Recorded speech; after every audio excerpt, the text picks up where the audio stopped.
I saw some good blocks that were ignored by TP throughout the season, and people, they don't want to look at that, but it's true. It happened. Hey, hey, this guy needs an introduction. All right. Mhm. This guy needs all the bells and whistles you can get. You know what I'm saying? Entering the building. What's Law good with you, Nation in the bro? building. What's up, man? What's Not up, much, man? man. My What's good guy. with you, bro? What's going on with Oh you, man, I'm man? chilling, man. Chilling. Yeah, Happy to be yeah. back. Happy to Hey, be we back. back on it, man. We back at it, and we back with it, man. We gonna talk about this. So the conversation I heard just jumping in was about TP. He's not a bell cow. Hmm. He's not a guy that you're gonna give touches of 25 or more.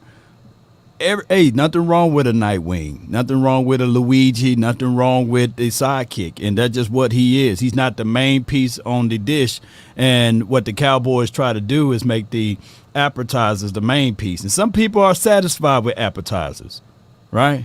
And Right. appetizers are really good. Hmm. So the Cowboys, I think that if they do bring back TP, it should be at a bare minimum of a low price in, right? Not a high price in, Right. and that should be the aspect of it. Anywhere between $3 to maybe $6 million should be the threshold there. Right. I think that when you look at TP, I hear echo too. One of y'all, I'm not sure. Is it on me? All Five, right. 4, 3, 2. Yellow. Testing. Oh yeah, it's going. It's going. Gone. When you look at a TP and what he was, not able to do, that's what I was just saying when you jumped on, Law. What do you feel about having a back that you have to kind of like trick and sneak him in there? You know what I mean, to get the yards that you're looking for. Whereas if he was a guy that was even worth 5-6 mil, like I'm looking for a guy like more on the Mark Ingram scale, or a guy that really could give us not only some mid tier to big plays, but also the tough yards where we're coming and we need it. You know what I mean? We didn't have that in TP. We had to. He needed too much catering, in my opinion, to be the guy. And even Right. at less money, he'd still be looked at in camp as that guy. I don't. Is that? That's what I don't want. You know what I mean? Oh, I see what you're saying. So just go ahead and deal away with it altogether Yeah. because of the tone and the presence that he would present. I get all of that, and that is the situation with the Cowboys, though. Right. Who else would you bring in? Because you have Snoop Connor, and you have Deuce Vaughn, Right. and you have Malik Davis. That's your running back group for right now. So you can draft a kid, but who's going to come in and move in that space with the silver and blue and the star on the side of the helmet? You know how that goes too. Right. So the Cowboys, to me personally, they should find that veteran guy to bring in, still draft a guy, and then roll with everything that we have here. Right. Yeah, and I'll bring this idea up to you guys. So I'm just thinking here. Would you guys be for maybe the Cowboys drafting a running back in the first, let's just say, obviously not first round, but in that like second to fifth round range, and then, all right, the way we handle this room is you take, let's just say, a Trey Benson or one of those guys. He's your lead guy, and then you go pick up a few undrafted running backs and have them fight for that like number 2 spot, while you also have a guy like Hunter Lipke that I think was underutilized this year. I forgot about Hunter. See, How? jeez, I forgot about Hunter. He's the one that stands out Damn. most. Yeah. But oh my goodness, man. I still think that we should draft. I think that this running back class, you fall in with a Trey Benson, or if you get the kid, what's his name from Notre Dame. You were Yeah. talking Audrey about him. Gaston. Yeah, you fall in with one of those guys. It could be possible within third round. I don't think we have a fourth round draft pick, but I'm looking at that third round draft pick as a possible running back to gain or to get somebody of that kind of caliber to know that, hey, they're gonna share duties with us. Look at what the Seattle Seahawks did. They got a nice group of running backs over there. Yeah. Yeah. Yeah. Yeah, man.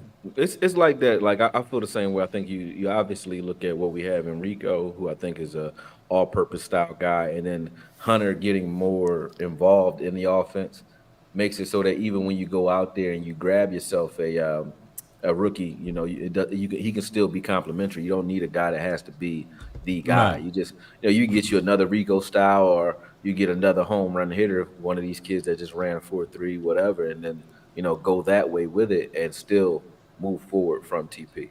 I think moving forward from TP is the move, in my opinion. You gotta do. I don't hate him if he's back, but I think it's better if we move on. What about Rico? Are you going with him too? I love what we got from Rico last year in the spurts that we got him. I think that money was playing last year. They wanted to play the money, but I think Rico honestly was the better back of the two last season. If I'm being honest, from the eye test, I still hear echo. I don't know. It's not me, is it? Is it me? I don't know. I don't hear echo. Let me mute my. Ventriloquist, Testing. man. Yeah, Testing. I still hear it. You still hear it? Is it only when you talk? Do y'all hear it on when your I'm end? talking. Is when you talking? Let me see. It's when I'm talking. Yeah. I didn't mean to mess up the flow, man. I can you go if good. necessary. You here. Let's go. Man. What are you talking about? Yeah. All right, we all good. We all good. I can hear it, but it don't bother me. Okay.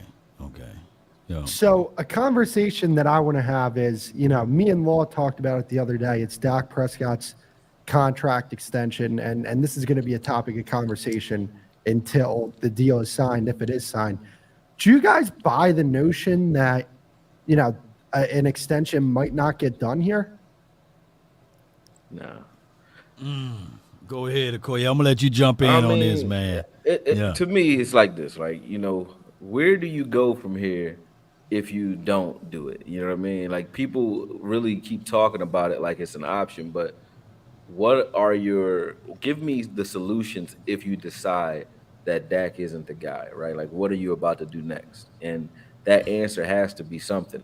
When you look at Mike McCarthy, right? And I said this earlier, when you look at his track record with quarterbacks, Brett Favre, Aaron Rodgers, you can say whatever you want about, him not being a analytics guy, whatever. I'm results oriented. And when you look at Aaron Brooks, Aaron Rodgers, even Joe Montana, guys like Brett Favre and so on, and now Dak Prescott, he's only done one thing. Mike McCarthy's done one thing. He's gotten the best out of all of his quarterbacks. And to me, I think you got to take him. I think you got to deal with Dak as is and deal with the enhanced version of him, because last year you got to really think about the fact that Dak was just getting into this new style offense. That was his first year in his offense. And he seemed like he took command for the first time of the entire offense. And now this season, having that experience and continuity, I think, you're going to get the best out of Dak. So the conversation about should he or could he not be extended, I think later you're going to pay more. So I think it's best to just do it now rather than wait, because he's going to cost you more later, and you don't have a solution outside of like the things I saw on film from Dak this season. I'm pleased with, you know what I mean?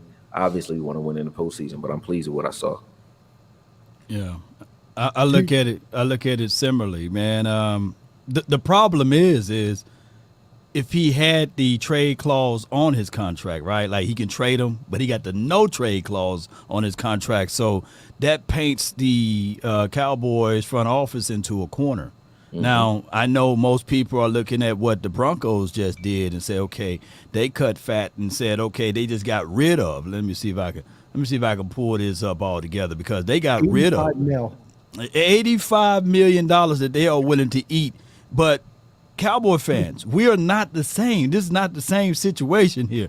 It's definitely not the same situation here, because if you end up cutting Dak Prescott for $60 million, right, or for whatever is going to roll over to the next year too for $36 million, if you do all of those things, then all of a sudden what will happen here, ladies and gentlemen, the Broncos, they didn't play like us. They were not 12-5, 12-5, 12-5, right? So that's not the same situation, nor did Dak Prescott played at the level of, and I'm talking about the lower level of Russell Wilson. So it's so many different pieces into this, and I think that Russell Wilson, by him ultimately calling out that front office there, could have caused a ripple and a rift between him and their front office and their plans. So that's why it's two different situations. And a lot of people will cry to say that they want that. And then when you get into the season, you realize that you're not winning games. Then now you're mad, about that. So my thing would be is to absolutely do what's best for this team, and that will be ultimately extend Dak Prescott, take those resources from the money, and go get more and more weapons. But I get it. Most people think that that's what we've been always doing, but AKOYE and my God, Cowboys beat. We haven't been doing that, dog. We've been sitting on that money. And here's the thing, right? Like, let's just say, for example, Dak Prescott takes like a $5-10 million pay cut. Like, let's just say, for example, he takes a $5 million average per year pay cut. Like, that's like a backup quarterback.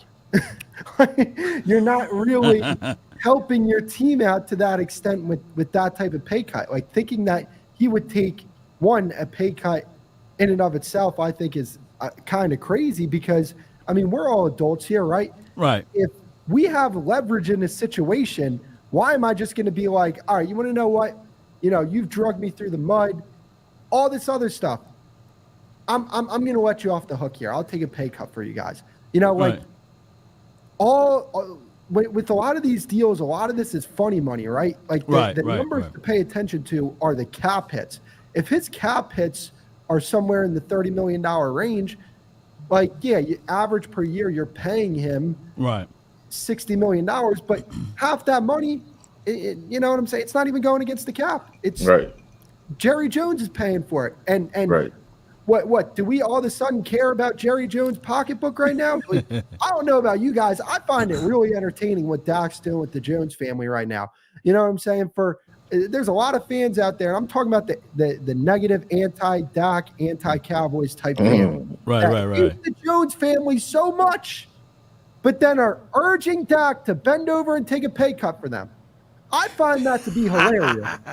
You can't have it both ways, man. Either the Jones family suck, or Dak Prescott is elite, or the Jones family elite and Dak Prescott sucks. You can't have it both ways, man. And I don't know about you guys, with some of the quarterbacks that this front office has wanted to pick up when it comes to Paxton Lynch, Connor Cook, Jameel Showers. I mean, you want that front office to pick your next quarterback. An owner who has admitted multiple times that he obsesses over glory holes. Do you want that guy to pick your team quarterback? I want me some glory hole. And here's the thing, right? The Broncos are about to take a crazy pay cut for Russell Wilson. Right. And Russell Wilson wasn't even bad this year. He had like 26 touchdowns and 8 interceptions. They're going to be way worse off without Russell Wilson than they think. So, like, moving on from Dak, we talked about this last week, Law, and I haven't brought this up to AKOYE. When you're a team that has trouble stopping the run, and yet teams don't run the football on you, why do you think that is? It's because the offense is putting up a bunch of points, and they're like, we can't run the football. We have to throw the football. Right. And when teams get into that mode, guess what? That unlocks the best part of your football team, which is your pass rush. Right. So because of that, Dak is very, very important to this team's success, because if you have a lot of Dak critics go back to the Cooper Rush 4-1. Okay, that defense. 5-1. You can't shortchange them. No, I was talking about to start the season last year. Okay, good. That defense is playing at an really, really high top of the league type level. Yeah. And the offense that year with Cooper Rush, they were like a bottom ranked offense. They were winning because of their defense. So it's a little different from that perspective. So I don't look at it as move on from Dak. We'll be good because we have the pieces, around the quarterback. Because I don't think that that's the case, but Dak is very important to this team's success, just like any other quarterback. But when I compare him to other quarterbacks in the league and how much he contributes to his team's success, the few quarterbacks that I would put over him are like Pat Mahomes, Josh Allen, maybe Lamar. There's not many quarterbacks that contribute to their team's success like Dak Prescott. And I feel like there's a lot of Cowboys fans that don't like Dak that watch enough football around the league to realize that there's a lot of quarterbacks that are doing way worse than Dak and are actually the reason why their team loses football games. Well, I mean, can't argue with your rant, but no, I'm serious. Like, go ahead, Law. You can go first because I have a statement on that. When it comes to, like, the Dak hate. The thing is, that's how me and AKOYE got to know each other, man. It was Dak Prescott, by the way. That damn Dak Prescott. Right. But I would say this, man. The craziest thing that you mentioned, like the Pat Mahomes and Josh Allen, even Lamar Jackson to a degree. All of those boys didn't do it by themselves. They still needed someone. And I remember vividly that even Pat Mahomes made it all the way to the Super Bowl, but when that offensive line was in shambles, I mean, he couldn't move the ball. He could only generate 8 to 9 points in that game. So and that was due to some of the things that the defense was able to do to get them down the field. So I would say this, man, and I'm not saying that Dak Prescott and Pat Mahomes the same person. I'm never saying that, hey, this is what Dak Prescott could do in this particular moment, because they definitely two different throwers of the ball. But let's say this. Pat Mahomes was blessed with an Andy Reid. Is he far better than any coach that we had over here in the last 10 to 15 years? Yes. Pat Mahomes this season was blessed with a defense that was able to give scoop and scores, turnovers, takeaways. Chris Jones. I can't. Who would you take over Chris Jones right now on this defensive front, right? So I get it, right? And I know a lot of people say, well, what about Parsons? Well, we had a defensive coordinator that didn't know what to do with Parsons, right? So there's so many things that we can quantify and put into that mixture there. And these are not excuses for Dak Prescott, but these are just facts that people don't want to hear, and they contextualize it as excuses. This team, at the way that they handle and operated this particular front office on how they handle contracts, been the biggest problem with this team, because we paid so much money for D-Law when we didn't have to. Not saying that I wanted him gone, but you franchise tagged him twice and then gave him the big bag. And you did proceed to do the same thing for Dak Prescott. You franchise tagged him twice, and then on the second franchise, you removed it and, of course, gave him that long-term contract. When you franchise a quarterback, that stunts the growth of the growth of the money that you can use, and boom, you begin to say, hey, we can't get this, we can't move that, because you already shot yourself in the foot. But go ahead, AKOYE. I mean, you don't mind if I hop in with something real quick? Go ahead, hit it. It's at the top of my mind. See, here's the thing, right? Like, when it comes to, people talking about Dak in the Packers game, like, name me a quarterback in the NFL that was going to win that game with the defense playing the way it was playing. The Packers could have put up 60 points if they wanted to that game. If they really wanted to that game, they could have done that. So my question to people who, are giving Dak a lot of the blame for that game, what did you want? For him to look better in a loss? And to that point, I like that point as well, I saw Lamar Jackson against the Houston Texans, which that team wasn't in the same class as the Baltimore Ravens. They had trouble in that first half. Mm-hmm. If the Texans were moving the ball and putting up points like the Packers did in that game, I can tell you this right now, Lamar Jackson would not have been able to win that game for the Ravens. Just keeping it real. Yeah, not even close. And, I understand that reference. I go into the Packers game and trying to, justify the loss in any way using the defense. I get it, right? But you don't even have to.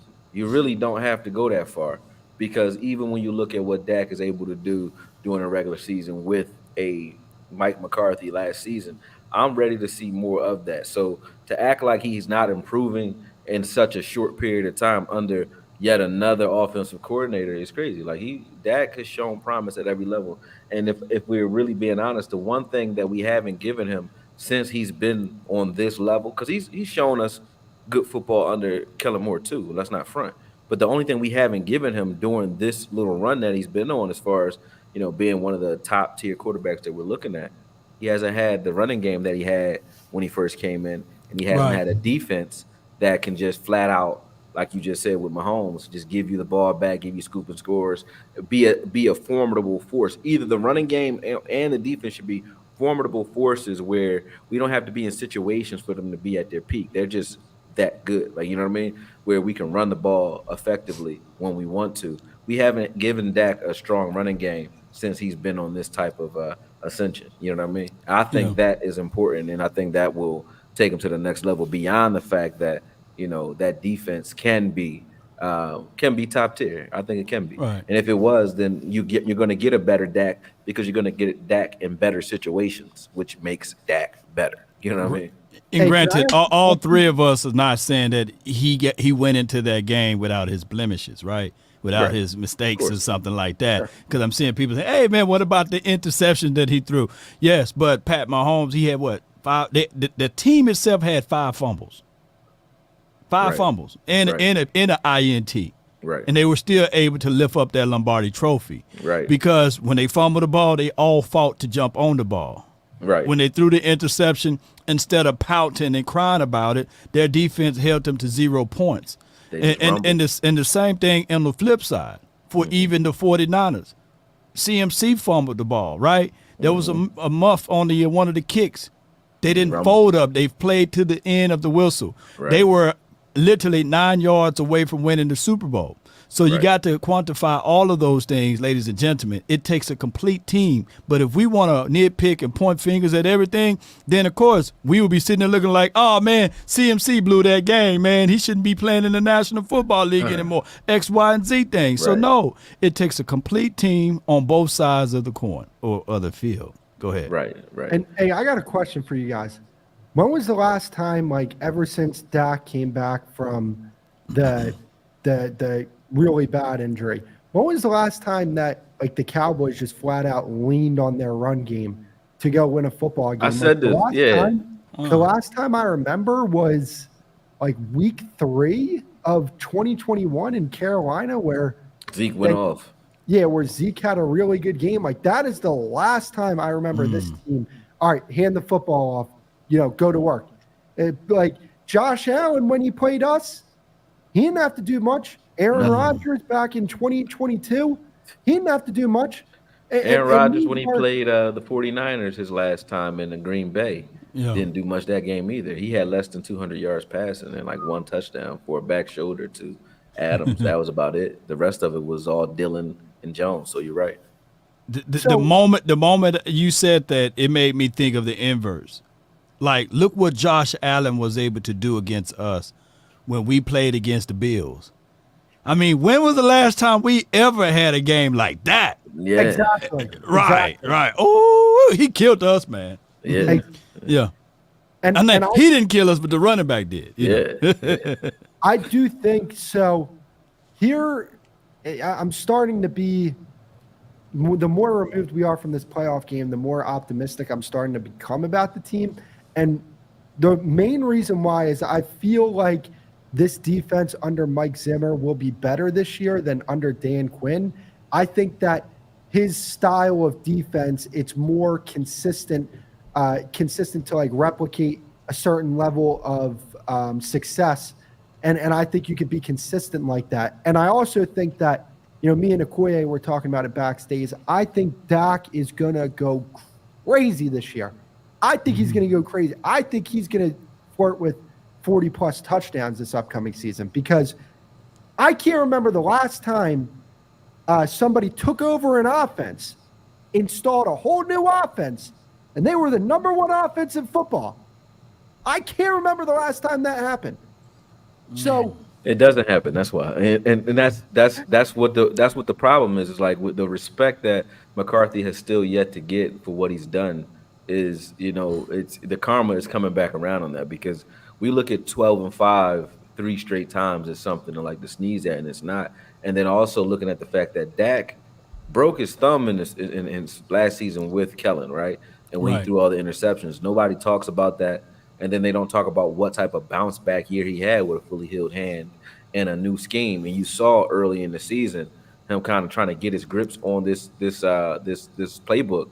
But we saw in glimpses, especially I always look to the Seattle game and the way he played there, where his ability to be a difference maker was what won that game, in my opinion. Like in certain throws he made in that game were like impressive. That I think in the Rams game, when you look at what Raheem Morris was doing to him, Right. Dak showed me things that are so nuanced that these young quarterbacks just can't do it right now because they're relying on athleticism. Dak is at a different level, like Aaron Rodgers said, when it comes to reading and assessing what's going on. He makes it harder for you throughout the week because you have to prepare as a defensive coordinator to deal with what Dak is going to bring to the table, or you can come out here in vanilla and get torched because that's what's going to happen. You know what I mean? Hey, I want to bring up this question. So somebody said the panel knows X's and O's better than me. Please explain how we destroy 500 and lower teams struggle to beat just above 500 teams and get dog walked by playoff teams. Serious question. Well, here's the thing. Were the Eagles, I got this. Were the Eagles a playoff team? I get it. They had their struggles late. Were they a playoff team? Yes, they were. The Cowboys beat them. Were the Rams a playoff team? I get it. The Rams weren't the team that they were by the end of the season. I don't care. The Cowboys still win that game. I told people I thought that was going to be a better matchup, the Rams, than the Packers. Right. That's besides the point. Right. They beat the Lions. Right. You know what I'm saying? NFC got to the NFC Championship game. They lost to the 49ers in embarrassing fashion, no doubt about it. They lost to the Bills in embarrassing fashion, no doubt about it. Other than that, they didn't get dog walked by the Packers. The Packers, that's fair, but Can I hit this? Yeah, Listen. Go ahead. When you look at that, like the people who are saying that, and I'm glad you said it. I respect the comment, but you're making Dak better when you say that, because when you look at the fact that the only teams that we didn't beat were the teams that you have to play balanced football against. Like Dak is enough to go out there and beat a sub-5 or average team with doing what he's doing. But when we need a team around Dak, it's not there. So you're telling me that Dak is good for 12 games where he can, and some of those against winning teams, but 12 games where he can go out there and just do Dak and win the game as Dak, right? And the 5 games that he needs assistance from the defense or the running game are the games that we actually lose, or the playoff games that we're losing. Because when you look at Mahomes or any quarterback in the playoffs, they played well throughout the season, but in the playoffs, defense was what was really, pulling it out. Those 49ers defense got them to the Super Bowl. Yeah. The defense, Greenlaw was getting interceptions and closing out games throughout every game. The linebackers throughout the playoffs, Barnes in the Lions game, that interception he had. We had Britt in that same game with Tampa Bay that was balling. You had Fred Warner, Greenlaw balling. You had Agent Zero and Smith, Roquan Smith and Queen, and then you had everybody, Gay and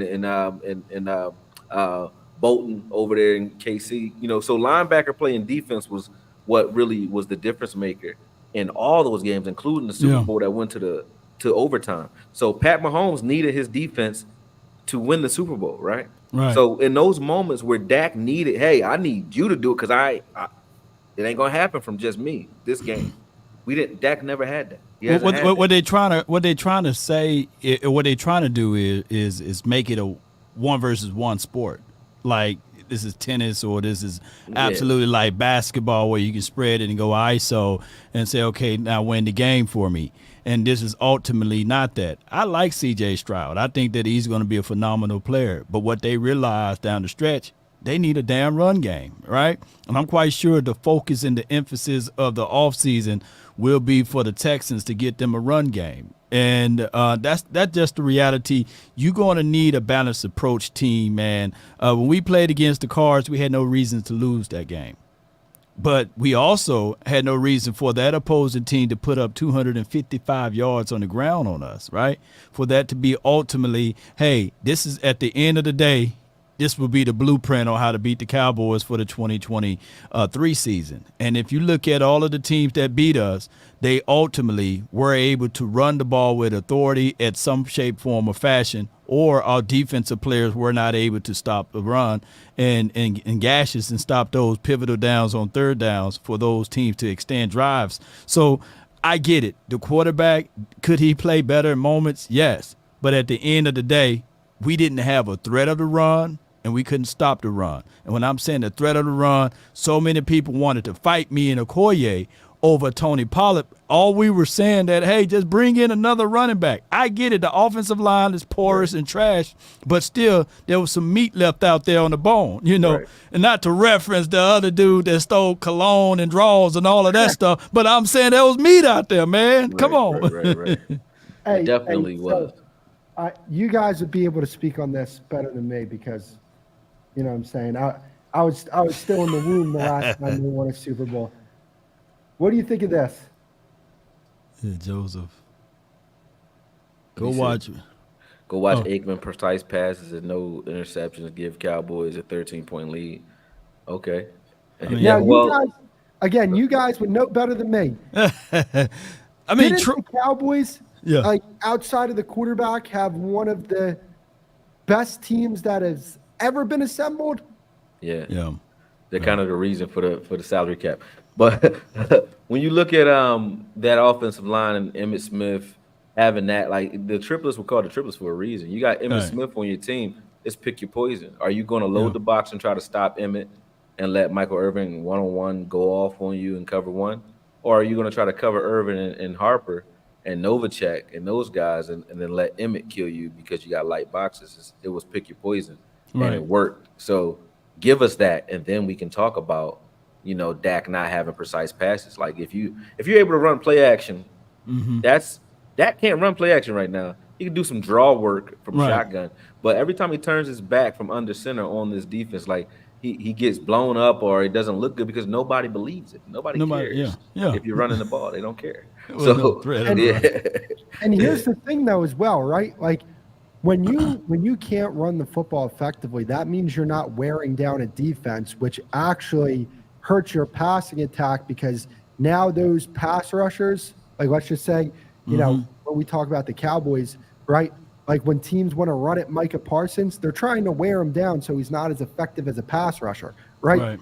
We don't get the benefit of that because we can't wear a team down with our run game. So, all right, now the passing attack has become more complicated because now teams are just like, all right, let's just pin our ears back and let's get this thing going. Yeah. Koye, are you familiar with like the Mandela effect, right? Oh man, yeah, Oh my gosh, I love man. that type of Yeah, stuff. yeah. It's true though. It's very true. It's true. But to a degree, you know, people think that Troy Aikman had multiple MVP seasons, right? No, all pro. Troy Aikman was all pro. That he led the league in passing touchdowns, and he led the league. And he was average. He was, and I'm not saying that Troy. I'm gonna take that away from him, right? Because it just goes back to the argument that this is the ultimate team sport. Right. And when you got a guy by the name of Emmitt Smith out there, who's to this day, no one got more rushing touchdowns than him. No one got more playoff rushing touchdowns than him. Nobody got more yards than him. And then you had a dynamic on every level. We can talk ball. We can talk tight end. We can talk linebackers. Defense. We can talk safeties. We can talk offensive line, James Washington, line. James Washington. Right. Name, show me the weak spot, man. You know what I'm saying? Yeah. And then I can go all the way back to the Roger Staubach days. Right. As much as we like to say Staubach got 2 rings or what have you, he had a coach, never had a coach of the kind of caliber of Jason Garrett, right? You know, and for 30 years, Tom Landry coached this team. Hey, we only got 2 rings out of that. So I'm not trying to diminish winning Super Bowls, but it's not easy to do. And then even with Roger, he had a Tony Dorsett. Name me a person that's close to that. And on top of that, he had the Doomsday defense. Name me where the Doomsday, where are you? Where the Doomsday defense at? When you show me a game where we've won a game because of our defense this season, not an interception because we're up and now the defense is just padding the lead because of Bland getting all those pick sixes and stuff like that because we're up and Dak is kind of like forcing them to throw the ball and be one-dimensional, trying to keep pace with them, right?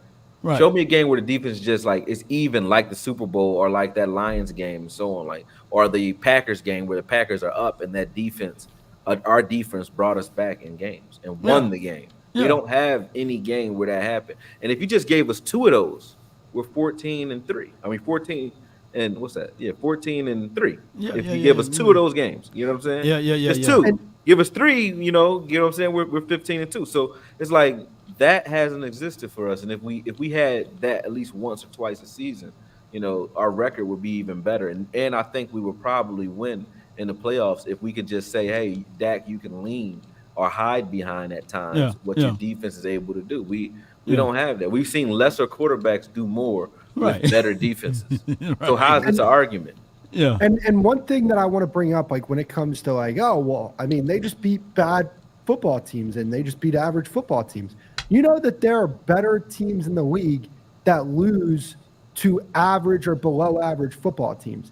Right. And the fact that, like, if you like, yes, is beating a team that's average to below average impressive? No, it's not. No. But when you continue to stack those wins and, you know, beat those teams, I mean, I get it. The Cardinals game was terrible. Terrible, man. It was terrible. But, like, you have to understand that not all these elite teams that are out here are taking care of their business every time that, you know, they're outclassing another opponent. Like they're playing a team that's not in the class of them. Yeah, yeah. And just to say this too, hey guys, I get it, man. You know, the Cowboys, we didn't win the Super Bowl. But there are 31 other teams for damn sure didn't win the Super Bowl as well. And we're not the only ones. Right. Yeah, no, and I mean, granted, that's the thing, right? You guys talked about it takes a team. And the fact that, I mean, I get it. There are some really good parts about this Cowboys team. I'm not just trying to make it seem like it's Dak and then it's just a bunch of Jags. Not in the slightest. No. But, you know, a lot of this team's identity has to do with Dak, like I talked about. You know, teams can't run the ball to the level that they want to because the Cowboys offense is putting up a ton of points and they get into passing situations, which unlocks the strength of this defense. So, you know, if we can get to where we're at with a one-dimensional offense and the flaws that we had on our defense, think if we just say, hey, we don't need to go get superstars, but if we upgrade, if we tweak some things with our scheme offensively, more particularly the run scheme, and if we just add some better players than what we had, maybe not superstars, but just better players than what we had in certain areas of the team, man, like we won 12 games. Like, what if we improve the roster that way and make some tweaks that way? And now we could be looking down, hey, maybe we win 13 to 14 games and we don't got to worry about the wild card game because we're going to be at the divisional round before we even play a playoff. Yeah, man. You know, and if we saying all of this is because we know that we are not light years away, right? We are a few pieces away. You know, you improve this run game, you improve stopping the run, then we have a more of a fighting chance. It's a reason why, you know, the Stone Ages couldn't beat the Iron Age, right? Or the Bronze Age couldn't beat the Stone. Well, you know, it's the reason why, you know, when you start bringing metal into it versus stones. And what we have been saying that, hey, man, instead of using this machine gun, give me the bow and arrow. Give me the slingshot. Nah, man, let's use the machine gun. Right. And then at times when you're close, use the machete. And that's where I'm thinking that even with Mike McCarthy, I know you said don't beat up Mike McCarthy with all of this and that, but I think that even he needed extra help when it get down to these bigger games, someone else to dial it in and say, hey, we need to start motioning a little bit more. We need to do X, Y, and Z. And I think that's why they got this offensive assistant. I guess his name by the name of Simcoe. What's his first name? I forgot his name, y'all. Tip of my tongue. Simcoe. Steve Simcoe? Steve Simcoe. I think that he's going to help out to that degree of just making sure that we have the installments put together so that Mike McCarthy won't have these long stale moments. But y'all go ahead. I mean, even when he has them, like I said before earlier, in the we were talking, matter of fact, we were talking backstage about Doc Rivers being a guy and how basketball is like more of a, one throat to choke type of sport because the coach is doing offense, defense, setting tempo more so, and the players have more, freedom. Whereas with McCarthy, I think he does need help when it comes to other levels. But I don't think that's any different than, Bill Cowher and a Dick LeBeau or Mike Tomlin and Dick LeBeau or Spagnolias, and because you can't tell me that Andy Reid didn't need Spags in the Super Bowl. If Right. Spags doesn't buy him the time that he bought him by, still dialing it up and playing great defense, we're not talking about how great Andy Reid is as an offensive coordinator, because it wasn't offense that won that game. Spags was more of a force in that game than Andy Reid was. And when you're really being honest, the guy who got fired on the other side of the ball, Wilkes, as well. Right. Both the defensive coordinators led that game. It wasn't the two dynamic offenses that we Right. keep talking about. We're in Right. a dynamic quarterback, Brock Purdy MVP or Mahomes MVP. How the defenses are what did it. So Yeah. you can't argue that and then stand here in front of you and be like, okay, Dak need to, or McCarthy need to do more. It's like, no, we just need some of the other stuff to go with it, because they're obviously, no matter, you don't think that McCarthy's better than Shanahan. People don't think that. They don't think he's better than McVay. They don't think he's better than these, Andy Reid as far as being an offensive guru, right? But those guys needed help, and they're supposed to have elite offensive play calling ability, especially in the playoffs. And other than that 42-point game that they put up on us in the regular season, Shanahan hasn't gone off on us much either. You know what I mean? So right. even against this defense that we admit the last 2 years weren't even as good as this year, and it still wasn't great. You know what I mean? Right. So how do we ignore that? We can't ignore that. You know what I mean? I think that Mike McCarthy and Dak Prescott are enough. Let me see what they can do with their version of a Spags or a Wilkes on the other side of the ball, or a Bones Fossil that doesn't put Slam Williams out there every play. But he had one block punt and 6 penalties on special teams. Like 5-6 penalties on special and should have had another block punt. Look. This is what I'm gonna say about Sam Williams, it's man. Feast of famine, man. Yeah, it's feast It's of a famine. lot of famine, though. This is what I'm gonna say about Sam Williams. I know for sure he wanted to get out there on the field. Yeah, he wanted to play. And when you want to get out there on the field, you press. And he felt as if, though, he didn't get enough shots at it.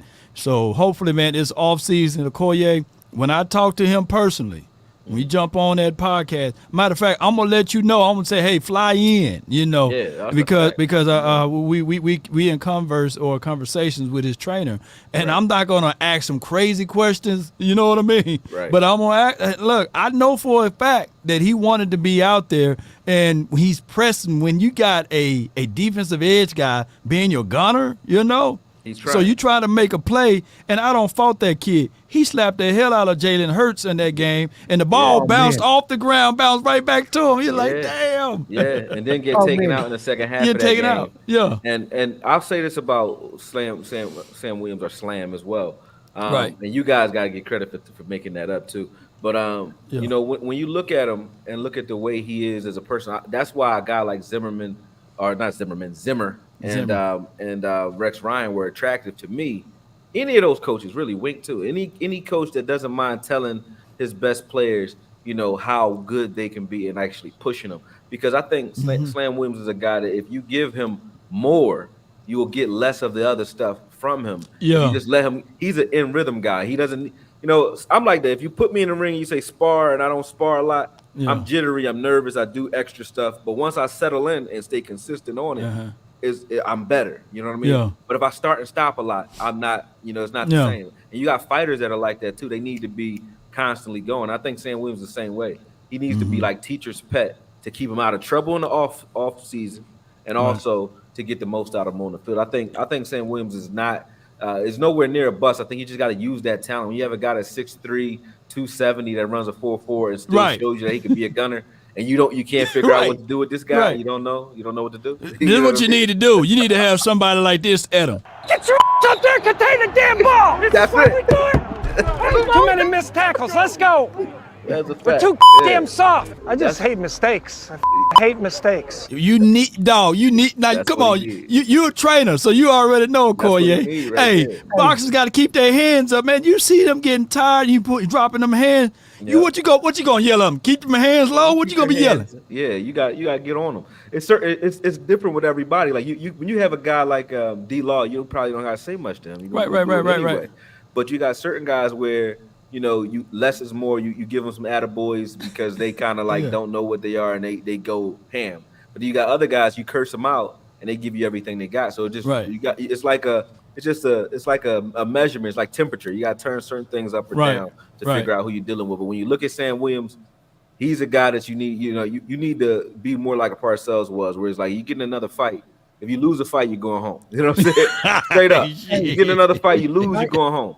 Or you disrupt my practice one more time, you sit on the bench half the season. What we doing? You know what I mean? Doing? You need that type of guy that's just gonna let it be known, like stop playing with me. Or somebody got asthma. Hey man, what's wrong with that dude? He got asthma. Well, tell him the asthma feel is yeah. The asthma track is in the locker room. You know what I'm saying? Hey, look at this comment real quick, guys. I think this is funny. He said Cowboys ran the ball. More excuses for Dak. Hold on. Dak had 340 yards as a rookie against Aaron Rodgers, threw 2 touchdowns to Dez, brought the game back, and we lost the game because Byron Jones let Cooks cook him. At the end of that game. Man. So that's on Dak. Like Aaron Rodgers threw a buzzer beater to Cooks and set them up for a field goal against the defense, and somehow that's Dak's fault. Dak did his job on offense as a rookie. That was Dak's second best playoff game minus the Tampa Bay game that he killed Tom Brady in. But that was the second best playoff game, was his rookie loss, and that's not a game that he actually lost for us. He played well. I think he went crazy in that Seattle's game, like stretching out, going over the goal line for that score. He got hit low. And I think, but like you said, yeah, you're right. When you look at the numbers, yeah. To be honest with you guys, like talking about Sam Williams, I think Sam Williams has every trait you want in a defensive end. He's not small by any means, right? 6'3", 270. Right. He's not slow by any means either. He runs that 4.4.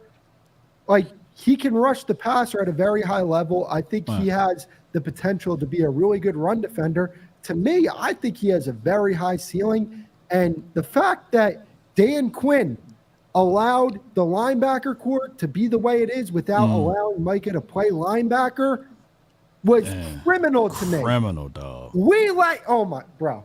Man. I can't. A 205-pound defensive back play linebacker, and Jordan Love says to him, bro, we're going to run at him. Like, he was just like, man, I'm going to name 4 guys for you, man. Like, Wanye, go ahead. No, not even Wanye. I'm not even going to get to that. You just Sam Williams, Dante Fowler, Micah Parsons, and D-Law. You got those guys out there that are on this team. You know what I mean? And you can't figure out how to get them all on the field. And then Rashaan Evans as well. You can get all those guys on the field at the same time. So the conversation that, we needed Micah Parsons to stay on the edge solely for edge rush doesn't make sense when you have 2 other first-round draft pick talent guys in Sam Williams and Dante Fowler, who are also playing at a high enough level. And the reason they don't have 10-plus sacks is because they don't get the reps to get 10-plus sacks, because Rashaan Evans, LVE, and Clark all were lining up while Parsons is out there. Right. They're lining up at defensive end or outside linebacker. When we played that 5-1-5, when we had that one linebacker, Bell in the middle of the field, and we would flex LV out to the edge or Evans out to the edge or, Clark, whoever it was. But that's a position that's supposed to be for Fowler or Sam Williams. Who would you rather have out there on the edge? I don't want them there. Like, that doesn't make any sense. And it's not like you're covering from there. They're not running out in coverage when they're playing that position. So that's irrelevant. You have a defensive end that's a first-round talent, and you don't use them. You had Evans, who was a first-round talent at middle linebacker. And you don't use him, and then say he can't play, but you didn't use You him never played him. it didn't make any sense. And you had the same problem over and over again with stopping the run. Hey, but yet they'll put Donovan Wilson and J-Ron Curse as deep safeties and get cooked. Man, let me show you guys something real quick, man, because this I got this saved, and this is always like one that drives me. And while you pulling that up, I just want to say, for the 2023 season, what we learned from this defense, who got the most experience out there, is that Marquise Bell. He can ball, but not at that spot. So if anything, Marquise Bell should be the guy that's going to fill in that voided area for J-Ron Curse when he's gone, or utilize Wanye a little bit more. That's the thing. That's the only thing we learned for 2023. And when you look at what they did, you know what's criminal is what they did to Izzy McQuamu, man. Oh my God. Izzy Yeah. Hey, yo, McQuamu, real quick, before we get into this, Right. somebody got a super chat. that was Packers never stop scoring in the playoffs from Brandy. that's facts. Thanks, Hey, Brandy. yeah, thank you. Yeah. That's facts. They didn't stop, and it was too easy, out there. But it was just, when you look at the fact that we could have though stopped the Packers with these types of fronts, like this front right here was working all year whenever we did it, but we were too stubborn. I think Dan Quinn was doing a lot more. I don't know, stubborn and kind of selfish football, in my opinion. And I like Dan Quinn. It's hard for me to even form the words to criticize him because I do like Dan Quinn, but it's true when you see it. Like if I didn't see this type of stuff on film, and when I put this out here, I look at just the lineup, right? You got a 3-4 look, and you got Curse in the box right now. And if you watch what Right. Curse, LVE, and Clark are doing in the middle of the field, when we played these types of fronts, and if you imagine, you got D-Law right now standing up, but he can definitely play with his hand down right here at the end where Chauncey is right now and Osa is. He can do that, and you have Sam Williams and our Fowler also in this same rotation, Right. jumping in here. When you look at this and look at how effective they were at like controlling this 12 personnel up front, it didn't make sense to not do this. Even in the Buffalo game, we ran 48 plays where we out of nickel. And we could do this. We didn't do this at all. And let them know which side, strong side, for those who don't know. Strong side is where your tight end is, and that's where D-Law is lined up, standing there, Strong side. dealing with. Well, actually, that's DA on this play right there. But look at your linebackers again right here. Your linebackers are still doing nothing, and your front line is able to get there because they're just so vicious up front. But when you got a guy in Sam Williams who played on a 3-3-5 scheme, or in a scheme where he's one of 3 linemen. They didn't really blitz a lot. So for Sam Williams to come out from Ole Miss with 11 and a half, 12 sacks, Right. his senior year or his last year there, Yeah. it's crazy. Hey, and let them know. Yeah. Let them know of the kind of caliber opponents he went up against too. People Yeah. fail to realize that. Conference. Yeah, Yeah. top notch. So Guys that it's were drafted in the first round, Evan Niels and all of those boys. It's crazy when you look at that and say, okay, you guys, you could have thrown Sam Williams out there a lot more with these types of looks, and then just ignored that and kept him and Fowler on the bench with their level of productivity in the time that they did play. It was just that didn't make any sense. And you could have still had Micah Parsons on the field with them and D-Law.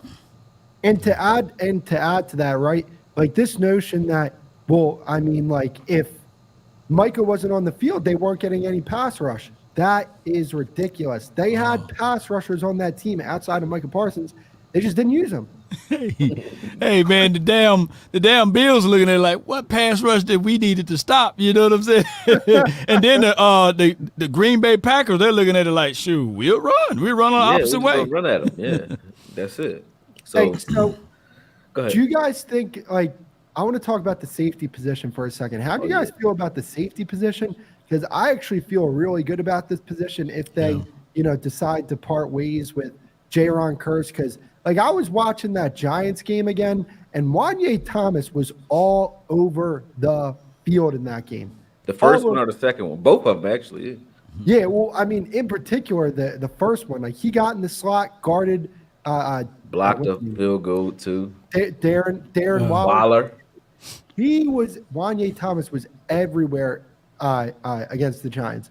And I don't know. I like the combination of him and Bell along with Donovan Wilson and Malik Hooker. I think it's a balanced room because I think you have guys that can play on the roof like Wanye and Malik, and then you have more downhill, box type of safeties with Donovan Wilson and Marquise Bell. What do you guys think?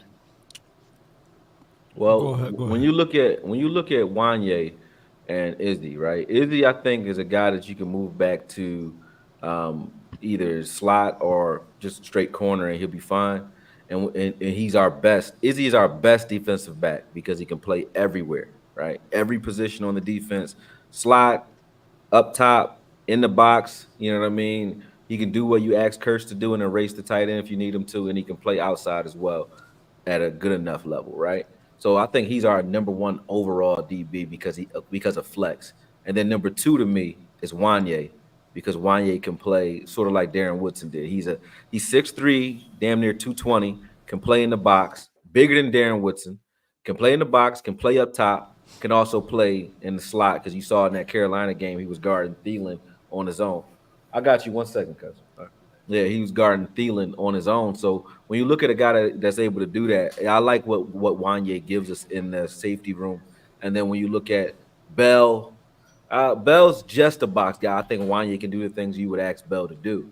I think he can do it. And he can do the things you would ask Hooker to do as well. So I look at Wanye and Hooker being your two top safeties, where I would rather Wanye close to the line of scrimmage right now because of his flex, and I would want Hooker up top, and then the other two guys, both Wilson and Bell, rotate in for the grunt work in early downs versus run and stuff like that. Yes, indeed, Hey, man. real quick, we got a super chat in here. $5 from Andre Robinson. Appreciate the super chat. We had enough depth to have a 5D line front with Micah at nickel, linebacker, and 5 DBs. Yeah. I mean, you definitely is on the point right there. Dre no football right there.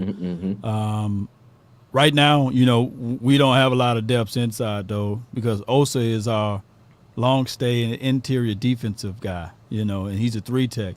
Outside of that, you have Mozzie. He's our only nose tackle that we have right now on this team, and he's our veteran leader. He's our veteran nose tackle right now. Believe it or not. Hey, he's not even the nose tackle. He's the backup 3 technique. He's a 3-tech, 1-tech guy now, because Dan Quinn broke him. It's crazy. Dan Quinn robbed all the resources from this team. All right, because I'm trying to think. Was there anything on tape that screamed pass rusher from Mozzie? Never. Because when I watched his tape, I was like, oh, I really like this pick because, I think this is going to solidify our run defense. Right. And then it was definitely a point for them to try and make him a pass rusher, but there's nothing that pisses me off more than, oh, well, this guy does this really good. Let's try and turn him into this. Hey, he robbed all of our resources, man. We did. Hey, we got no depths at linebacker, no depths at defensive interior. Look, man, that's some sabotage trickery right there, man. On the fly, when you look at it, he robbed all of our resources. Yeah, that was wild. It didn't hit me until now. I'm just not. How we don't got no linebackers? None. We got no interior defensive guys. None. Also, right now is our only interior guy because Navid Gallimore is gone, right? Yeah. And Mozzie. So yeah. And then you got your guy, you got Chauncey. Chauncey's yeah. flex guy. He flex I guy. like Chauncey. I actually like Chauncey at defensive end more so, but they push him inside because he got that size to him. But I don't think you think he's gonna beat out Junior though, Fihoko? Beat him out. I think Fihoko is going to be a guy that you look at as more of a D-Law type, strong side defensive end, and you look at Chauncey as your guys like Tyrone Crawford back in the day as a flex guy. He can move up and down the line of scrimmage. So I don't think it's about beating him out. I think it's just about getting to his number. And it's about what positions are you going to use him in to get him there. Because when you look at Zimmer's history, he likes large Carlos Dunlap type of defensive ends. He likes those guys. So I think Chauncey and Fihoko are stronger in this locker room. So is Sam Williams, though. They're stronger in this locker room than they were last year because of what Zimmer likes. And before you read that super chat, can I just tell AKOYE to do this right quick for me? Yeah. There's one guy I had my eyes on, man, for a long time, but he's a scheme fit guy. He's not like a guy that can do it by himself, and he was cut the other day. But I'm thinking that, dude, if he can stay healthy, he comes over here, he'll get right back into his mode. His name is J.C. Jackson. Look him up, man. He was a scheme fit guy. He played for the Patriots. He used to have he used to average at least 8 to 9 INTs a season. When it was time to pay him, he went over to the Chargers. That scheme. That's number 27. Yeah. Just do some investigation, man, on him, man. And I think that with Zim, he will fit right in like a glove here. And now you don't have to worry. And I know I like Gilly. I like him. But he old, man. You get J.C. Jackson, we can fit him right into the mold. He's cut. He's on the free market right now. Hey, so we got 2 super chats in real quick. Go ahead. Uh-oh. he done got himself up out of He here. cut himself off. All right, he said Dan sold us out how you stay zone when you been playing man to man All year. The fuck? Yeah. Hey. When I accidentally clicked like the back thing on my mouse, Yeah. and I was like, as soon as I hit it, I'm like, oh, this is taking me somewhere that I don't want to go. Right. And then we got a $9.99 super chat from Otis. People want Dak gone, but before Dak got here, Dallas only made the playoffs 7 times in 19 years. For those that want him gone, what the fuck do we replace an all-pro quarterback with and get better? Be real. Oh, hold up. Yeah. Oh, unexpected, like a Debacle. mixtape catch you at the crib if you're reading this, it's too late. Man. Cooper Rush time, baby, or Trey Lance. Yeah. Oh, They're crazy. man. Hey, cooking with that super chat, no doubt about it, man. When Yeah, you- go ahead. what were you going to say? Now I was going back to we were talking about the defense. He was talking about J.C. Jackson for a second, but talking about the defense in general, like what Zim is going to do with these guys and what type of scheme he's going to run. It's one where I think that you have guys that are going to step up and give you the best of what they have. We weren't putting guys in position, in my opinion, to be the best version of themselves. We were asking guys to do whatever Quinn wanted them to do, kind of fitting them to his scheme from a sense that like you do it the way I want you to do it, so to speak, versus let me build a scheme around what I have and what you guys might be best at. You know what I mean? So I hear them talking about, I'm reading them talk about Mozzie in the chat, and I'm like, when you look at a guy like him and say, what were his strengths?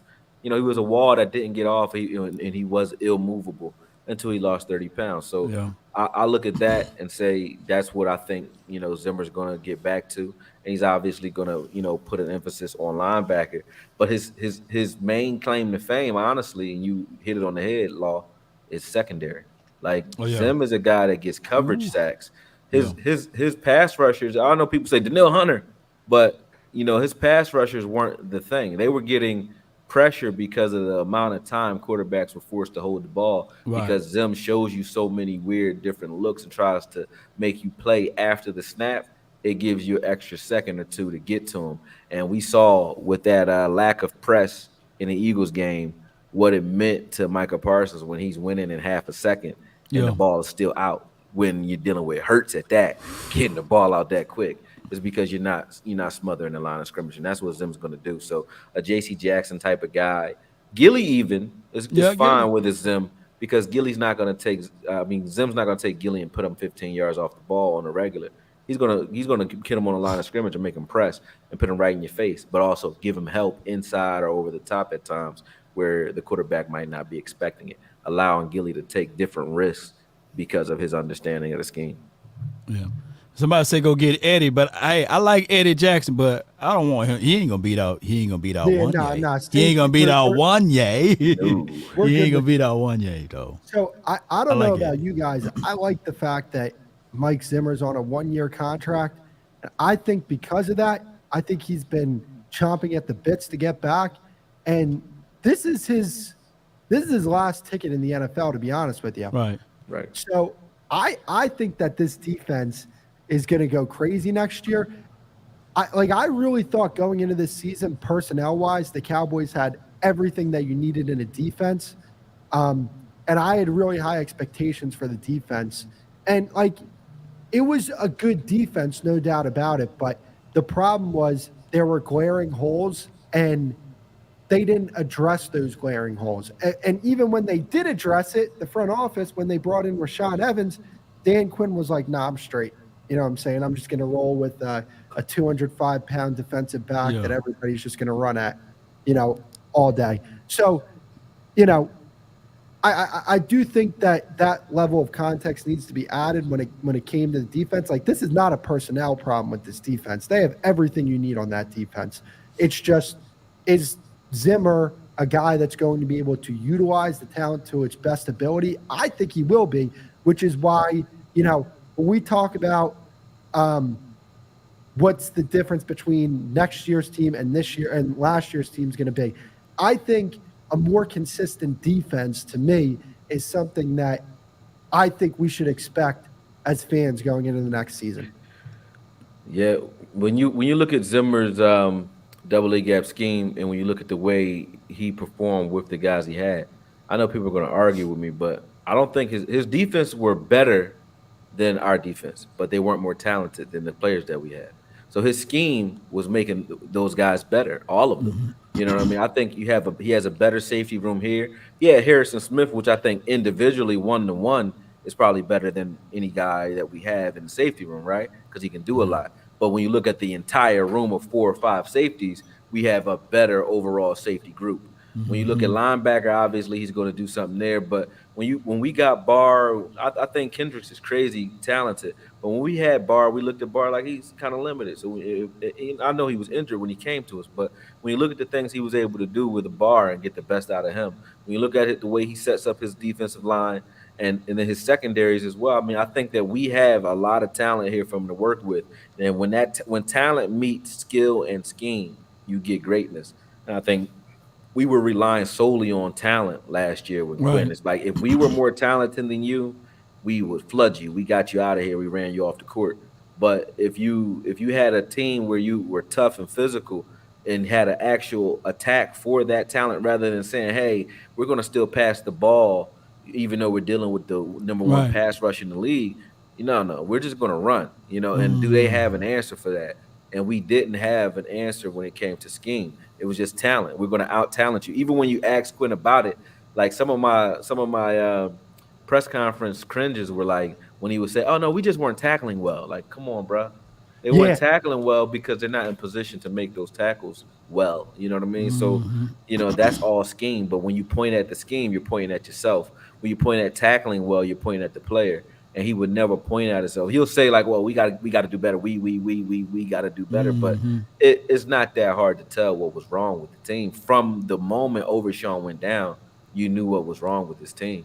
And to act like it was something that just came up all of a sudden in Arizona or in San Fran or in Buffalo or wherever, it's crazy. When you look at any moment that teams got off on us, it was because of the running game. Even when the Eagles had their moments, it was like run game. First game, run game. You know what I mean? We're doing certain things where they might not have ran up and down the field, but they got the ball into the end zone in crucial moments on the ground. We played the Vikings in 2016, did we?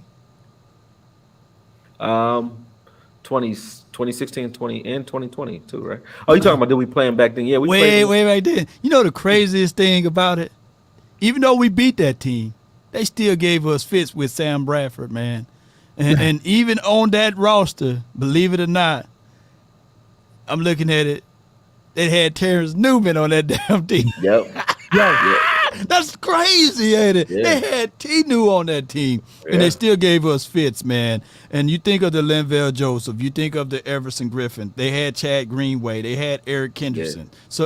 So a young Xavier Rhodes in that game. So and Andre Sendejo, you know what I'm saying? So they had guys, man, Harrison Smith. So we gonna be able to maneuver some things and get things going, bro.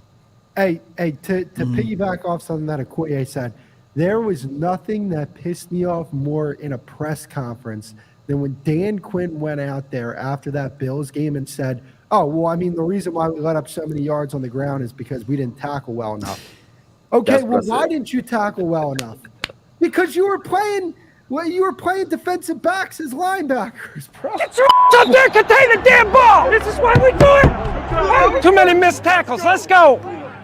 We're too damn soft. We never heard. Look, he got them damn binoculars on way up there in the press box. Man, get your butt down there, man. Bro. Let people know. I listened to that press conference, and I was like, "Shut up, bitch." Yeah. I even read like people talking about like who don't understand, obviously for whatever reason. I'm not attacking them in the sense that you don't understand football. It's not a hierarchy thing. Right. But it's just like when we say ultimate team sport, it means something. Because I see people saying Hankins wasn't that good, right? And Mozzie wasn't good. I've seen plays. I've watched every game multiple times. And when you look at a defensive line that, let's say, is containing a guy or forcing a cut, and there's no linebacker in that gap, or there's no linebacker funneling that traffic from hitting his right gap back into that defensive tackle, those defensive tackles don't do as much.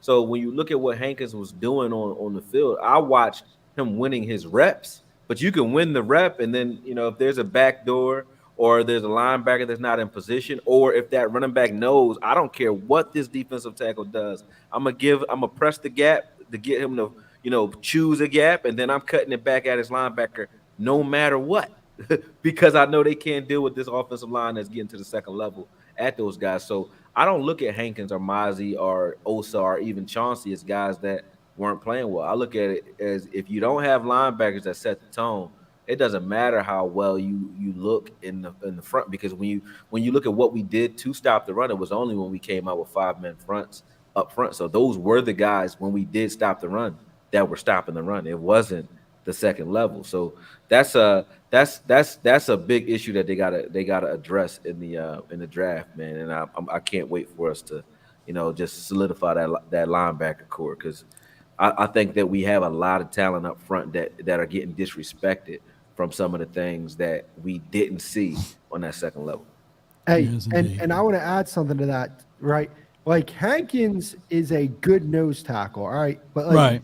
he's, the disrespect that I saw on Jonathan Hankins this year, I didn't really understand it, because you're paying the guy like $1.5 million, right? And he's far outplayed his contract. Like, is this guy, Dexter Lawrence, Vita Vea, DJ Reader, Grover Stewart, is he on that tier? Like, no, he's not. But you're not paying him as a guy. Yeah. So the production that you got from Jonathan Hankins this year, I think, like, he's a good player. I'd love to have him back on the team, whether it's, as depth, or whether it be, your main nose tackle. I mean, the guy by no means was average or bad. Like, he was a good nose tackle. And it's another fold to this, man. And I want to get these super chats in. Yeah. Go ahead and read the super chat out. Okay, gotcha. Yeah. Great show, that Detroit game. Oh, Dwayne Brown, $10 super chat. Appreciate that. Great show, that Detroit game. Quinn put guys in position to help Detroit 10 yards off the ball. That's 30 feet. Yeah.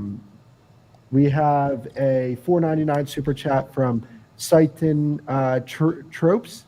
If they extend Dak, the freed up cap space needs to be spent on mid to high tier free agents that can turn weakness into a strength. Example, linebacker, defensive tackle, running back. I'm definitely on board, and I think maybe not at running back. I mean, I wouldn't be opposed to it, but definitely at those other positions. Really good defensive tackles can recreate the line of scrimmage. Yeah. You can push. Put that up again one more time. Let me see what it said. Yeah, real good DTs can recreate the LOS. Okay, like push back the LOS. Mm-hmm. All right. So, but with that, you got to have. And I'm not throwing any shade at Durday. Aiden Durday, salute to him. Man. And no shades at Scott McCurley and Darian Thompson. I'm I'm gonna let y'all two be the villains, man. Y'all be the villains. But I talked to a certain trainer that's in this area, and they were saying, like, basically, man, when I get guys, I got to unteach what they done learned badly, and that's a bad thing. And I get it, Durday, he's going off to be a DC, but anywhere else he wouldn't have probably got that type of opportunity. When you think of people like, I know a certain trainer that trained Justin Matabuke, right, on the off season on things that he needed to work on, improve far as his feet work, far as his hand placement and rips and disengagement. He said that, man, if you look at Mozzie, just look at Mozzie, not look at what he did this year. But let me tell you, if he fool around and get his hands on a true coach that know what the hell they doing, then you can get a Justin Matabuke. I'm not saying it, but he said it. And those are things that you got to do. Situation. Mm-hmm. These guys name me one person that from the defensive tackle or defensive line in general that got better since they've been here. Thank you for saying that, man. I was like, come on, man. When you look at what Al Harris did to the defensive back room, you can see guys clearly getting better. Even yeah. when guys go down, you saw guys getting better, right? When you look at the linebacker room, that did not happen. And when you look at the defensive line, you had D-Law who plays wild anyway, and he did his thing. But as far as getting better, taking a guy like D-Law and scheming him in the position to do more, no. Didn't have the Osa scheming him in the position, moving him around in the spots where he could be more effective. We didn't see that. We didn't see these guys using Chauncey the way Chauncey should be used, Hankins, and then what they did to Mozzie was a travesty. We didn't see any Fehoko at all. He's a 4th-round pick. You didn't get to see him. You know what I mean? Sam Williams is going backwards. He still looks like a rookie when it comes to his discipline. And Fowler, who was one of the most productive defensive ends when he got to play, him along with DA, they didn't get better either. I can't name one defensive lineman. Even Parsons, people think Parsons got better. I said, okay, they don't look at the numbers, but I'm like, he had 50% of his snaps at defensive end his rookie year and got you 13 sacks. He's gotten 70 and 80% of his snaps at defensive end years after and got the same amount of sacks. He got more pressure. Yeah, but he pass rushed more to get more pressure. It wasn't like he was more effective with the same amount of count. You know what I mean? So he didn't even. And then when you look at him versus the run, he didn't get better there either. So nobody got better than what they already were. Michael Parsons is crazy because we keep arguing about him being Defensive Player of the Year. And if we're being honest, you're talking about a guy who's really 4 years removed from the cerebral part of the game because at defensive end, he's relying on his athleticism. Last time he played linebacker was his 2019 season in college, and he wasn't learning anything as far as the cerebral part of linebacker his 4 years so far in the league. So he's that good off of just talent. Just talent. You're talking about runner-up to Defensive Player of the Year every year just off talent. When that meets a coach that knows, hey, I'm going to funnel everything to you, or I'm going to show you, make the offense have to deal with you and show you how to use your technique, show you why you keep getting held, because you're looking at a guy who runs right into contact. He lets guys into his frame and lets offensive linemen get free punches on him and still get sacks. He run right through it, but he's not doing anything with his hands. So like if he even learned that, it's nice. It's lights out. Him and Sam, it's lights out. You can't deal with those guys if he has a guy who can teach in front of him. What are Parsons? Look, I'm gonna ask you the question that he asked me. What are Parsons' moves? He ain't got one. He's a stunter. He uses legs and he's gonna run through you or around you, one or the other. And he has a little hop step, like where that move he learned from D Ware, where he'll take his hands and he'll like kind of judo chop your elbow inside and take that outside shoulder. He does that. He had like 1 sack off of that. 7 of his sacks came off of stunts in the B gap and the A gap, and the rest of them he just ran right past you on the outside or out hustled you on the outside. Yeah, so that's how he weighed on his sacks. So I'm not beating up Parsons. I like Parsons, but when he asked me that, I was sitting like, well, he do move his feet and he's fast and he got that bull rush that he hit you with surprise. He said he do hit you with surprise, the bull rush. We could put that up real quick. I got all of them right here. All of his moves, Yep, so wait a minute. Mama Parsons, I love you. And also TP, man, Terrence Parsons, man, we right here with you, man. hey, first off, right? So I was on a stream, Players Choice today. I was on there with TP. First off, I need to find me a girl that defends me as much as Terrence defends Dak, because man, I salute that loyalty. Second off, one thing like that they brought up, they asked Terrence, they were like, "Why is your brother?" You mean Todd? Yeah, Terrence. Oh, you talking about which one? Terrence Parsons. Oh, yeah, Terrence Parsons. Okay, yeah. Players Choice earlier, and they asked him. They said, "Hey, why is your brother one of the worst run defending defensive ends in football?" I answered the question for him. I said because he is a linebacker in AKOYE. You said this before. Playing the run as a linebacker and playing the run as a defensive end are two completely different things, because a linebacker's instinct is to get downhill and attack the football, to where defensive ends, it's about setting the edge and funneling the work into a certain area, certain player.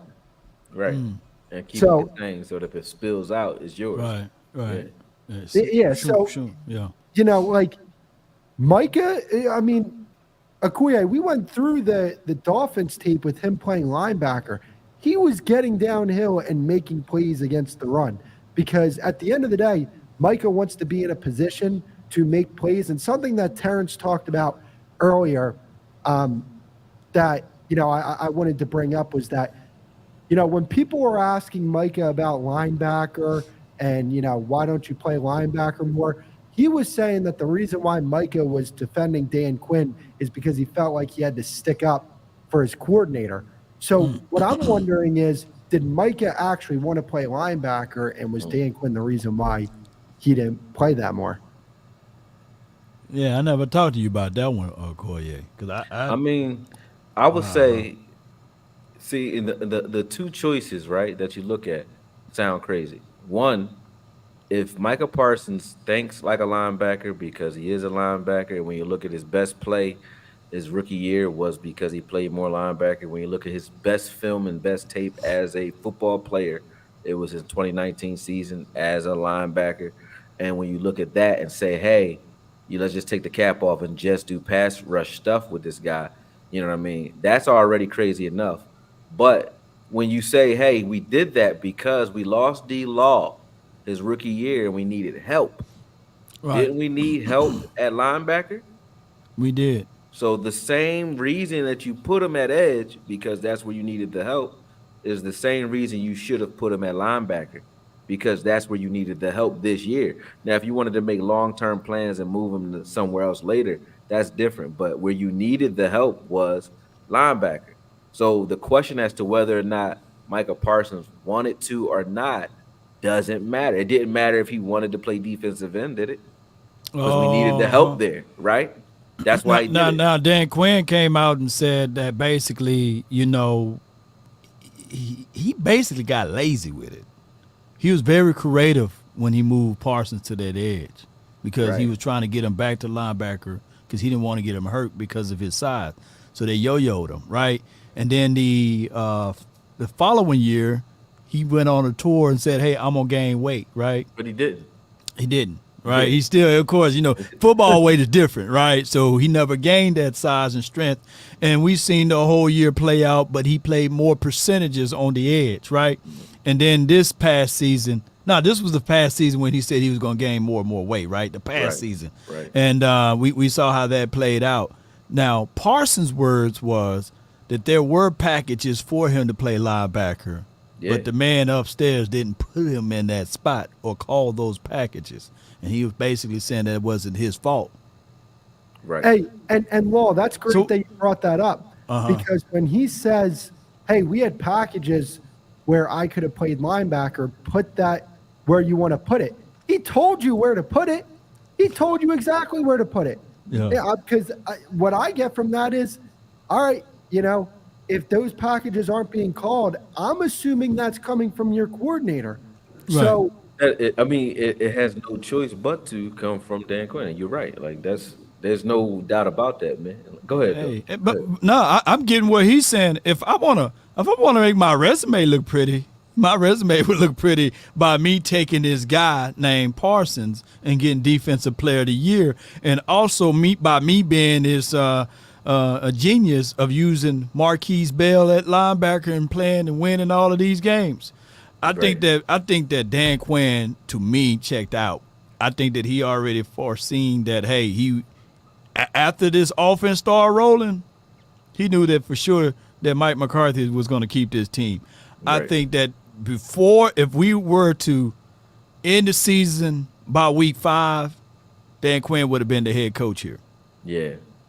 And it's crazy that turnaround that he had, because for Dan Quinn to fall from grace the way he did with 3-12-5 seasons is crazy too. But when you look at the things that he did when he came here, like he didn't. I look at patterns. I'm real good at patterns, right? Right. Dan Quinn's best defenses always had linebackers. Yeah, KJ Wright and Wagner. You know what I'm saying? He had Deion Jones and Oloku, right? Then he comes here, and you bring Neal with you, to play linebacker, and then you run that back and follow it up with Marquise Bell. It don't make sense. That's not even in your. What was your stubbornness in relation to that? Because it was never in his MO before. So why did he do it when he came here? It doesn't even make sense. Like it didn't make any sense to me because he never did it before. None of his good defenses ever were devoid of good linebacker play. So it's like the importance of the position because you've done this before. You know what I mean? So it doesn't make any sense for him to come here with an experiment and do, what he did. It just didn't make any sense. Curse at middle linebacker. You had, Wilson playing linebacker. You had Bell playing linebacker. You had Clark, who never looked like he knew where he was playing linebacker. And before that, our savior was LVE, who in 5 years had 12 tackles for loss. And then we got Evans here after he went down. And everyone says Evans wasn't good enough to play here. This is what the fans say, right? Right. And in 5 years of LVE playing, LVE has 12 tackles for loss, which is what Evans had in his last year in 2022 against with Atlanta. He had 10 tackles for loss. 56 in the same 5 years that LVE played. See what I'm saying? So that doesn't make any sense, man. Like I'm gonna keep saying it every chance I get. I mean, you banging and bringing it on the table, man. Like it's like I got a wild take. I got a wild take that is gonna make everybody say, "Oh man, you must be out your goddamn." With my drop it. I got a wild take. You must be out of your goddamn mind. Here's my wild take. Damone Clark is gonna be special this year. Under Mike Zim's defense. Watch. It's just my wild take right now because AKOYE ain't feeling that. that's my wild take. I said wild, bro. You're a wild boy. I'm a wild boy, man. I think he's gonna be special. Right? I think he's gonna be special. I'm Break it gonna down. tell you why. Like even when you look at a guy like Mozzie, right, and you say, "Hey, he didn't play well." When the guys are doing certain things on the field, you can see what you can work with, right? Yeah. You're like Mozzie didn't play well every game, but he had games where I'm like, "Oh shit, look at that." You know what I mean? He had moments where I'm like, "I can work with that." Oh, do more of this. You know what I mean? Tell me the game where you saw Damone Clark play and say, "We can build around this skill set right here." It won't be. It won't be last year. You had to go to 2022. You had to go to 2022. No. Look at that. Look at that Bears tape. Look at that Bears tape. Oh. Look at the Bears tape. Look at the Bears. I know you. See, I know you're a linebacker at heart. Yeah.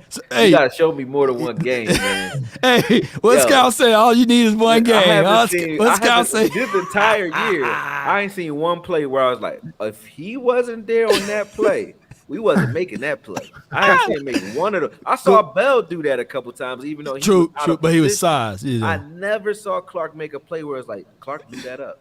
All right, Clark wasn't there. He blew that up by accident. He read it wrong. He read wrong sometimes, but when it's right, it looked good. No, nothing. Not a one. Nothing. Not one time you don't do that. No. Yeah. You had 100 tackles. I ain't see one play where it's like you made this play. Watch what the difference what a coach would do if he gonna be able to get this brother. Like something, man. You better contain the damn ball. If you look like something, he already won in my book. It's like you already ace. If you can make Clark a good linebacker in this league, I will listen to anything. You listen to anything. So I'm hedging my bets, man. He got the great 33. He got the great 33 jersey. Matter of fact, if it do hit, I got a jersey for you, man. So you can put it on 33. It might hit. I'm just saying. I don't think it's going to hit. Hey, so it might hit though. Wow. We're gonna read these super chats and get out of here. But yo, Law, Damone Clark. Now he's gonna take the James Washington of Damone Clark. You know, to the James. You gonna be mad at me, man. Hey, y'all gonna put it on me, man, because he got that 33 on, man. He gonna have to represent, man. Come on, do it for 33. Come on, Damone Clark. Oh man, that's funny. That's a wild take, though. That's a wild take. Had the James Washington on him. All right, so we got Stephen Poe with another super chat, $4.99. We appreciate that. What will Zimmer do with Clark, Overshown, Fowler, endurance, cut or keep? So I'll start off with this one.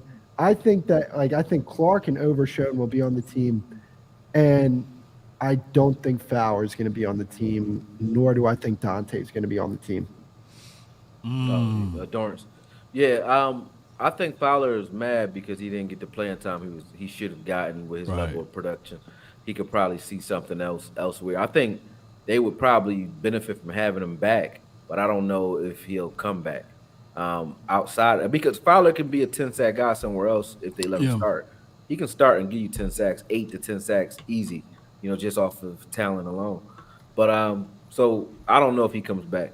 But the other two are going to play. I think Overshawn is going to be a guy that he uses like Kendricks because he has good range and aggressiveness, sideline to sideline. And Clark is going to be a backup. I don't think Clark is going to start here. You think Overshawn going to be the weak side? What do you see out of Overshawn? I think he's a Kendricks, your will linebacker. He needs a more. He likes middle linebackers like Barr, who are more like or Burfict, who are like more like hammers. They play like they play strong side or Sam style linebacker, get downhill, meeting guards before the trap and sealing stuff, spilling stuff back to their smaller guy. Because when you looked at Barr and Kendricks, Barr was a hammer and Kendricks was like just the cleanup crew. You know what I mean? And cover guy. So it's going to be, I think, Overshawn, your Kendricks type of player, and he's going to go get us a guy that can be that anvil for him as well, and also use Parsons in that role sometimes too. Yeah, I don't see Mike being on his team right now, right? So he's going to happen as far as draft. Yeah, I mean, you're obviously going to draft one. There's nobody on the team right now that can be that hammer for you. So he's going to draft one, but I think he's also going to rotate Parsons in that position too. You don't look at a guy like Parsons, his ability. He got 7 sacks. 7 of his sacks were from the A-gap. You don't look at that and say, I'm never going to put him there. I just don't. That would be a mistake if you just sit down at Zimmer and you just football common sense and just watch Micah Parsons' film and say, how can I create the most disruption with this guy? And if there ain't no way that you come up with just edge. There's no way. If you do, then God bless you. Yeah. We got another super chat here. Dre. From Andre Robinson, $10. Appreciate the super chat. Great run defense requires complementary parts, unselfishness, and will. The man next to you has to be in lockstep with run fits, funneling the ball carrier to punishment, just like the movie 300. Because they're my song. This is where we hold them. This is where we fight. Yeah, you got to hold them and fight, man. Oh, yeah, man. yeah. That's good. That's a great super chat by Dre, though. He's right on the money. He brought the fire with his super chats, man. Law, you got some great super chats here, man. Koye, you got some great super chats in here as well. Fellas, it was an honor working with you guys. Sure. You know what I'm saying? I was on the big stage with you guys. I've been in the minor leagues. Now I had to graduate to the big stage with you guys. You know what I'm saying? So I hope I held my own up here. But, this is definitely something we're going to have to do again, guys.